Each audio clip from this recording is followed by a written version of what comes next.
গণভবনে শিক্ষকদের সঙ্গে মত বিনিময় সভায় প্রধানমন্ত্রী। সরকারি বেসরকারি বিভিন্ন বিশ্ববিদ্যালয়ের উপাচার্য, শিক্ষক এবং কলেজের অধ্যক্ষদের সঙ্গে মত বিনিময় সভায় বসেছেন প্রধানমন্ত্রী শেখ হাসিনা। শনিবার ৩ আগস্ট রাতে প্রধানমন্ত্রীর সরকারি বাসভবন গণভবনে এ মত বিনিময় সভা শুরু হয়। এর আগে এদিন সকালে প্রধানমন্ত্রী পেশাজীবী সমন্বয় পরিষদের কেন্দ্রীয় নেতাদের সঙ্গে বৈঠক করেন।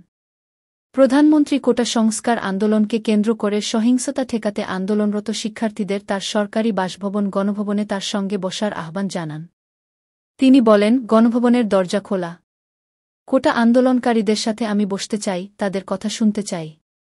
আমি সংঘাত চাই না। প্রধানমন্ত্রী আটক সাধারণ শিক্ষার্থীদের মুক্তি দিতে সংশ্লিষ্ট কর্তৃপক্ষের প্রতি নির্দেশ দেন।